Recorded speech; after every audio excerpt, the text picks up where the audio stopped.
One of the most common criticisms of the original Plants vs. Zombies is that it's way too slow. So I thought I'd fix that, and as you might be able to tell, I didn't just fix it, I way over-fixed it. So I decided to attempt Plants vs. Zombies, but fast. And when I say fast, I mean really fast. So fast that it might be straight up impossible. So let's find out if that's the case. That intro is like 1 second. Oh my god. Just a reminder, you're watching this in real time. This footage isn't sped up. This is genuinely how fast I was playing the game. So one thing about this challenge you'll notice pretty quickly is the sun just keeps going, and eventually it's gonna get impossible for me to even keep up with the sun. So yeah, that was level 1 in like 5 seconds. Let's keep going. Right, more epilepsy. Yeah, this is the problem. Now there's going to be so much sun, like I said, I'm just not going to be able to pick it all up. In level 2, we lost our first lawnmower. Things are already going downhill fast. Already? Okay, 2 levels down, and it's been about 50 seconds of recording. Nice. I quickly found out that placing a normal amount of sunflowers just wasn't feasible, since focusing on picking up sun would give time for the zombies to sprint down a lawn. You see, in this challenge, each real world second is 10 in-game seconds. So spending half a second moving my mouse to pick up a drop of sun burns a total of 5 in-game seconds. Yeah, so I thought I'd do things a little bit differently for this challenge. Usually I just do voiceovers after the fact, but I thought it would be kind of fun to do a live kind of commentary as well. So you'll hear past me spliced in with future me. Isn't that cool? Yes, past me, that is cool. Alright, we have all 5 lanes now, and that's gonna make sun a little bit tricky. And just planting things in general. Because each time I go to plant something, like let's just say I grab the pea shooter here. Normally I could just go boom, boom, done. But since it's in 10 times speed, it takes me like 5 in-game seconds to just get 1 plant down. So as you can see, I fall behind very quickly. And don't get mad at me when the sun expires, because there's literally nothing I can do about that. It's actually humanly impossible for me to move my cursor fast enough to pick up the sun. Crazy Dave looks like he's tweaking as hell. Alright, apparently we're going bowling now. I hope this isn't too crazy at 10 times speed, but we'll see. After a cocaine-fueled Crazy Dave handed us some walnuts, it was time for walnut bowling, which was surprisingly easier than the other levels so far. But I just had a thought though, imagine how fast Zombie Nimble Zombie Quick's gonna be, or like the Whacker Zombie minigame in the night stage. That's actually gonna be nightmare fuel. In level 1-6, I came up with a solution to the mouse cursor movement dilemma. Okay, so I think I just thought of a big brain strategy to use instead of placing sunflowers vertically down. Instead, we could place sunflowers up top only, so I don't have to move my cursor so much. I'm actually such a genius. We also faced our first pole vaulter. As you can see, they run insanely fast. Although it wasn't a problem in this level, the pole vaulters became a huge issue later in the run. We unlocked Snow Pea, and in level 1-7, I realized it might be helpful to slow zombies down. Zombies are going fast, we want to slow them down. Not rocket science. Let's try that out actually. Yep, that actually makes a huge difference. You know what would make more of a difference though? Me actually being able to pick up sun before it expires. By this point, barely 5 minutes into recording, the sun drops expiring after like half a real world second was really pissing me off. What are you doing? Then the level started falling apart dramatically. You know what, I give up. We're just gonna have to, oh, no. Okay. I don't give up. I was just joking, game. Oh. No, what? I didn't even see that! Reminder, this is level 7 and we're already dying. We still have 43 more levels to go. Then I experienced the unlimited power of the 10 times speed pole vaulter. Okay, I think we just lost. Did we? Yep, okay.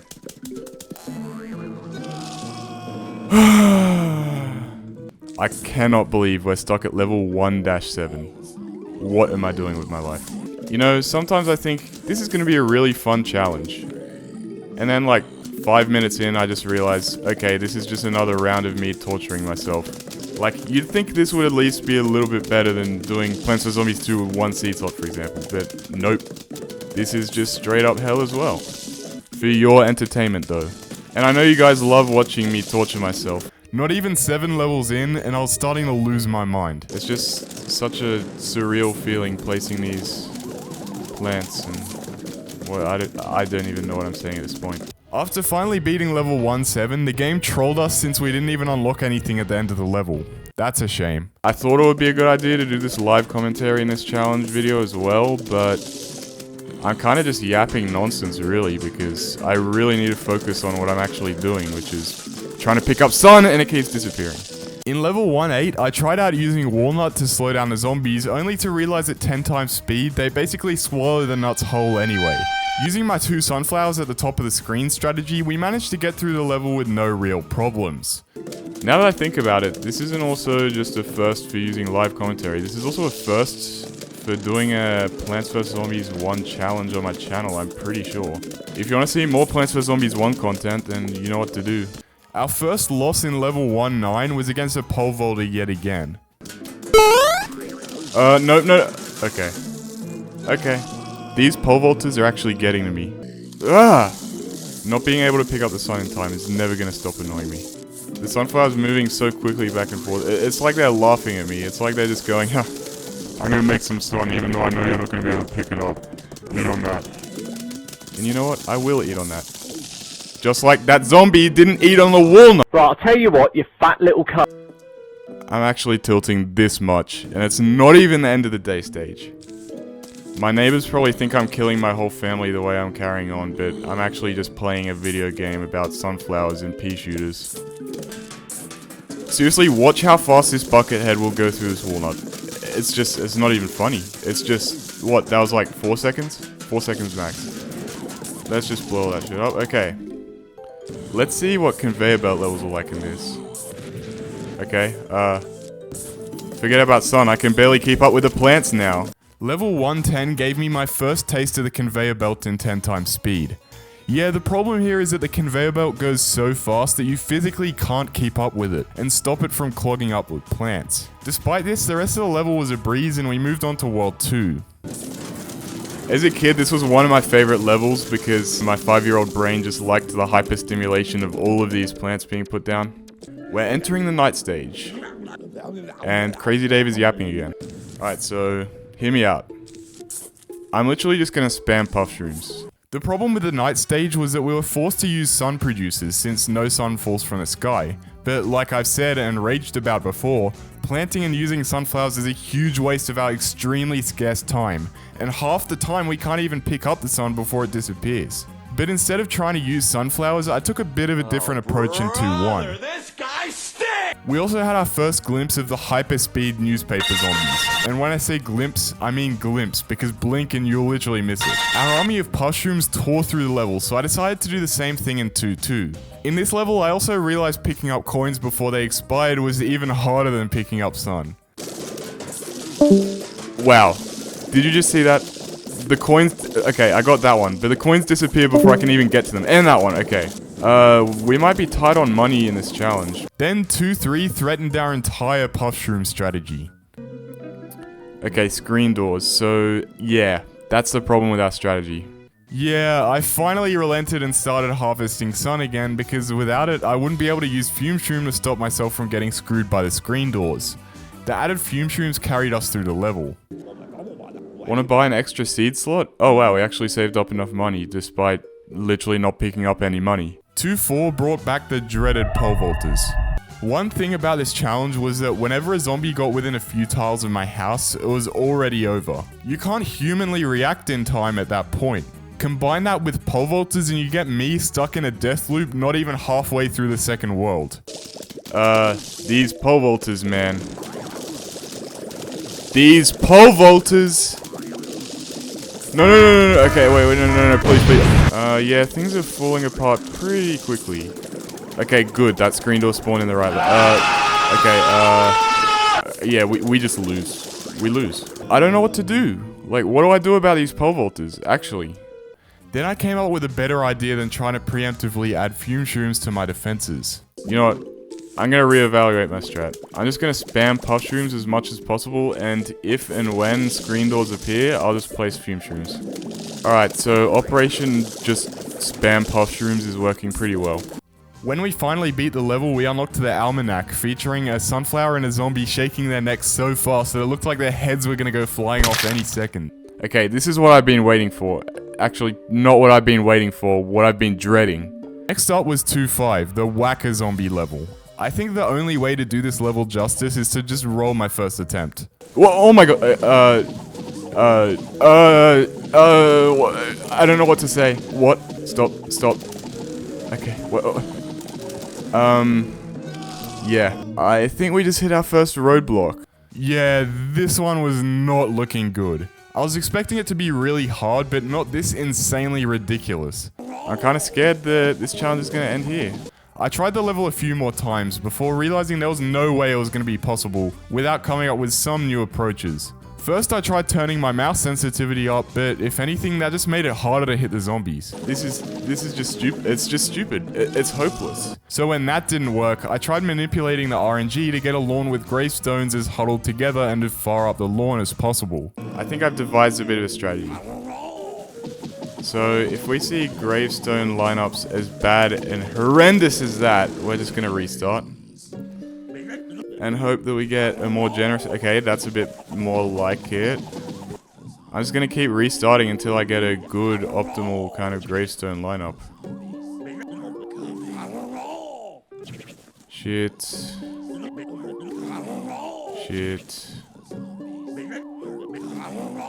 We want to get gravestones that are like far back and clumped together. So not like that. Or that. Or that. That doesn't look half bad, actually. Oh, I have to concentrate so hard. Ugh. After that failed too, I tried using the plants in the level like Gravebuster and Cherry Bomb. But picking up sun and placing plants was even more sacrificial than it was in the other levels, since the zombies were going so quick in this level. This gravestone perfectly described my hope in beating the level at this point. Then another problem started to arise from this level. Oh, I've been doing this for so long that my finger literally feels like it's about to fall off. Yeah, it turns out that spam clicking and rapidly moving your mouse for an hour straight does things to your hand and arm. As I'm writing this script 2 days later, the muscles in my arm are still sore. So make sure you hit subscribe because I'm injuring myself for your entertainment. Yeah, this is why I injured my hand for this challenge, not from choking the chicken like a concerning amount of you immediately thought of in the comments of my community post. Thanks guys for assuming I goon while I'm doing Plants vs Zombies challenges. I'm flattered that my own audience thinks that of me. Since we were getting nowhere near beating this level, and I tried everything I could think of, I decided to just give up. But then, as I looked back on the footage, I realized something big. If the level wasn't possible because I couldn't click fast enough, then why didn't I just use an auto clicker? This video is called Can You Beat Plants vs Zombies at 10 times speed, not Can I Beat Plants vs Zombies at 10 times speed. So we're merely checking if the game is technically possible to beat at this speed. And using an auto clicker is just a tool assisted way of doing this, much like save scumming, which is pretty widespread in Plants vs Zombies challenge runs. So I whacked the auto clicker on and set it to 500 milliseconds per click and... we lost. So then I cranked it up to 250 milliseconds per click, then 100, then 50, then 10, and finally, with the auto clicker set to 5 milliseconds per click, I just scraped by the level by furiously moving my cursor up and down the screen. In case you were wondering, that's 20 clicks per second just to beat this one goddamn level. At last, we finally beat it. Level 2-6 introduced a highly dangerous new zombie. Just what I wanted to see. If you thought the pole vaulters were bad, you're not ready for this guy. Oh my god. What the hell? Did you see that? My man must have taken some serious performance enhancing substances. Alright, okay. That was a little clunky, but we made it. 2-7 went smoothly, but the football zombie was so quick that I couldn't even place a hypnoshroom down in front of it. But who needs to actually play the game well when you have lawnmowers? Level 2-8 featured the dancing zombies, but was easy with pushroom spam nonetheless. 2-9 on the other hand took a couple of attempts. Fittingly, the conveyor belt level turned out to be the hardest in the night stage, mainly because the zombies decided to treat my lawn like a football stadium. I really feel like KFC right now, and I don't know why. Why do I feel like I'm not getting down as much stuff as I should? And why do I feel like I just lost? Oh no, no! Zombies, and more zombies, and zombies that like to dance. And zombies that wear cones on their heads like fucking idiots. I'm sorry, but does my backyard look like a footy ground? Eventually, we managed to beat the level. When in doubt, just nuke the hell out of them. Just look at America in World War II. As we moved on to the pool stage, I realized we couldn't just spam pushrooms anymore, and we had to actually, you know, play the game. It's been a while since I've had to frantically pick up Sun, so bear with me. And with the new lawn came new problems. The pool is a little issue, because going to place lily pads wastes precious time, as does losing levels. The play here is just gonna be losing. Totally what I was going for. We eventually managed to win though. Next up was level 3-2, which was no walk in the park either. Buckethead, that's It was a misinput. great. Okay, misclicked, but I guess it still worked out because there's a Buckethead there too. Oh my god, did you see that newspaper zombie? Yeah. Update. Things aren't going too great. Soon enough, I remembered that Snow Pea existed, and that made the level a whole lot easier. We managed to beat it on our first Snow Pea attempt. It's funny how even slowed down, the zombies are still walking way faster than they do normally. That is such a cherry bomb right there. Snorkelers were introduced in 3.3, but some walnuts on lily pads were enough to deal with them. See, I said snorkelers move slow, but in this challenge, basically everything moves at lightning speed. Alright, I actually clutched up there, that was pretty close. Level 3-4 gave me a tough reminder that you can never lay your guard down around pole vaulters. And we lose. Just like that. Nope, we're done. The problem with this challenge is that there's no real strategy. You kind of just have to place things as fast as you can, and each tiny little slip up keeps adding up until you lose. The level as a whole turned out to be really tough. Oh, I didn't see that. I didn't see that. The combination of snorkelers, pole vaulters, and bucketheads was just relentless. God damn it. Why has this been the hardest level so far? Well, apart from the level we don't speak of. Oh, that was a misclick. Alright, I don't want to jinx anything, but we're not doing too bad right now. Of course, we do have to be wary of those guys, but I think we're being chilling right now. Squash. Nope. Of course not. Alright. Cockies. After finally beating the level, we unlocked Crazy Dave's shop. The man himself looked just as jittery and meth-addled as before. Level 3-5 was the Zombie Nimble Zombie Quick level. Considering this challenge is basically Zombie Insanely Nimble, Zombie Insanely Quick, I was expecting this level to be a run-ender, but it ended up only taking a couple of attempts by spamming cherry bombs. It's just cherry bomb apparently. It's really just cherry bomb. Wow. That was close. I wasn't expecting 3-6 to be that bad since all it did was introduce a Zomboni, but the 10 attempts that it took to beat the level would say otherwise. This level shouldn't be too bad. I mean, all we've got is Zombonis, so... 12 seconds later.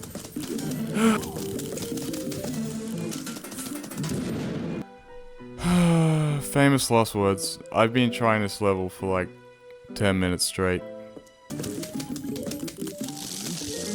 Alright, finally we made it through that one. Okay.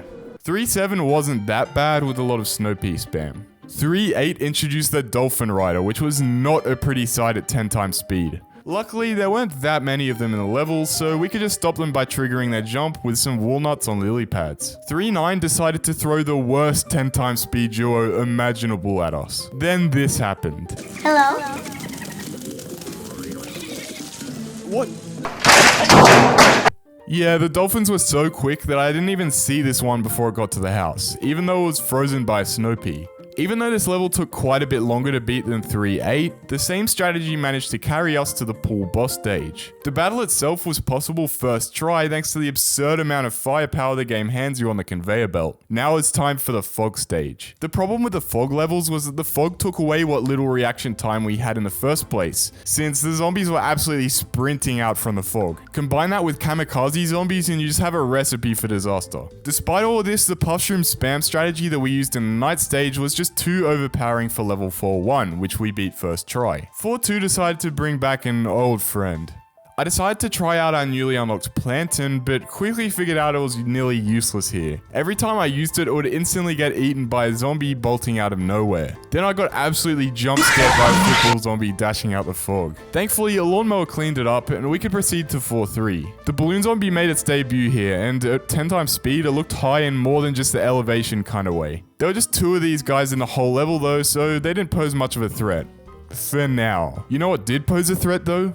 Dolphin Riders in 4-4. Whichever PopCap employee decided it was a good idea to put Dolphin Riders in this world was just sick in the head. Sure, at normal speed it's not that big of a deal, but at 10 times speed this was nuts. We could barely deal with the Dolphin Riders in the regular pool levels without the decreased visibility and reduced sun. The combination of Dolphin Riders, balloon zombies, and the fog hiding them was brutal and caused countless deaths. However, I eventually realized switching Cactus for Blover in my setup was a no-brainer.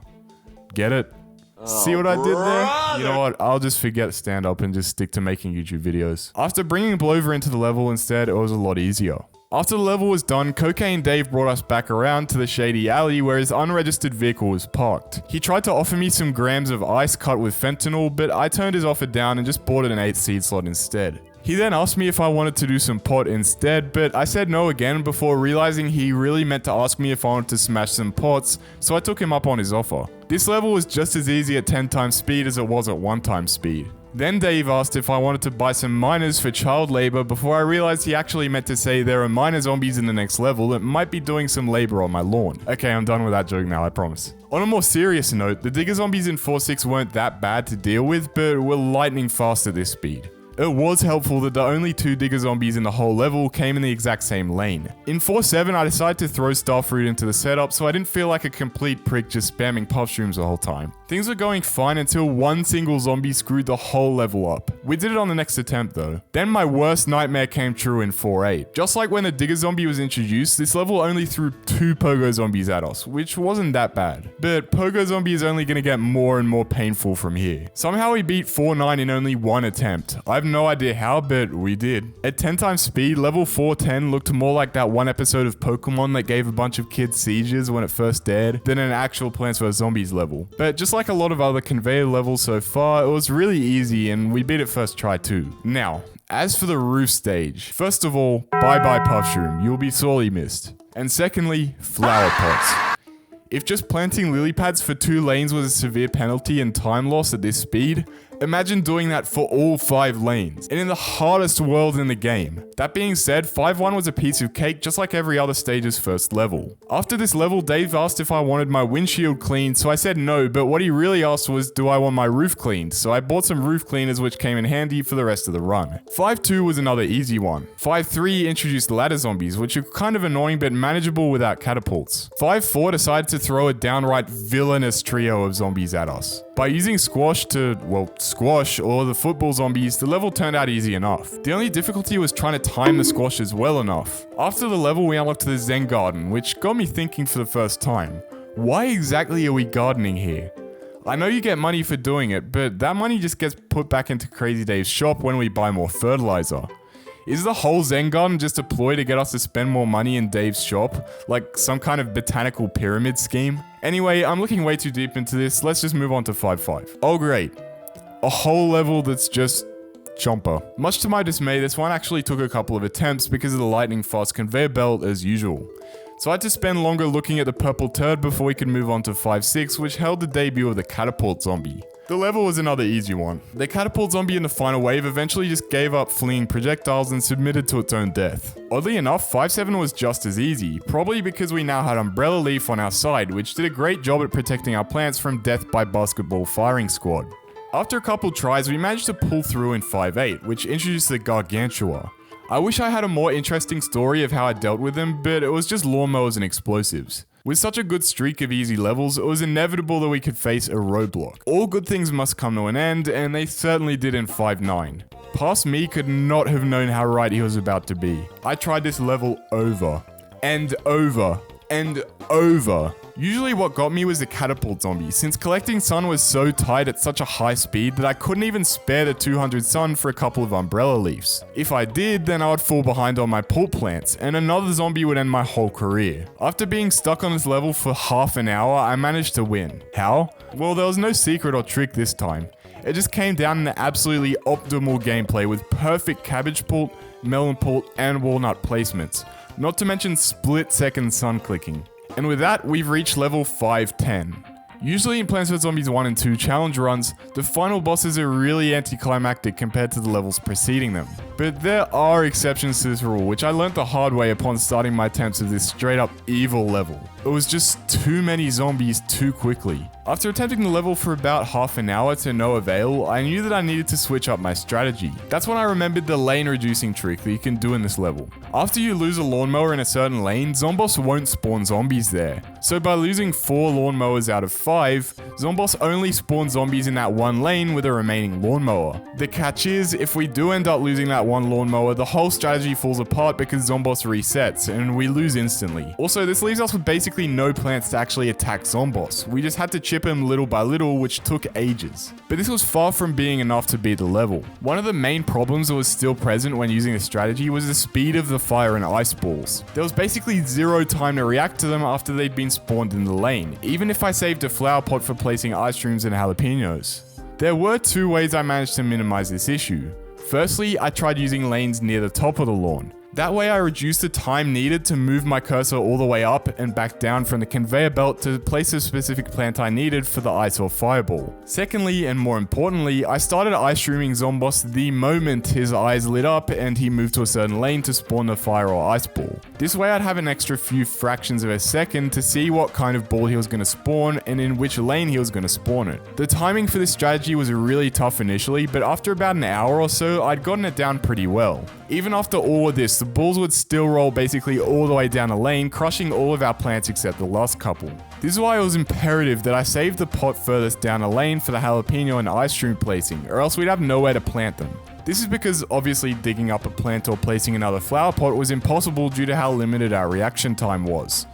By around the 1 hour mark of attempts, I could consistently get to the later half of the level using these strategies. But this is where some unavoidable deaths started happening. For example, Zomboss would spawn bungee zombies on all of our plants, then immediately place a pogo zombie that bounced right through to our lawnmower immediately. This sequence of events happened in barely a second or two, and any human reaction to it was impossible. So the only thing I could do was hope that it didn't happen when I was on a good run. This one sequence of bungees then pogos was the cause of at least half of the failed attempts. In case I haven't gotten the point across of how utterly precise this level was, even just one misclick would mean I would have to reset back to the beginning. For example, if I went to place an ice shroom from the conveyor belt to stop a fireball and I accidentally clicked on a plant next to it, in the time that it took to re-click on the ice shroom, the fireball would have already swept the whole lane and lawnmower. The fact that we had no way of damaging Zomboss apart from the tiny chip damage from our handful of pults meant that I would have to play absolutely perfectly with no milliseconds to spare for upwards of 5 minutes straight on each attempt.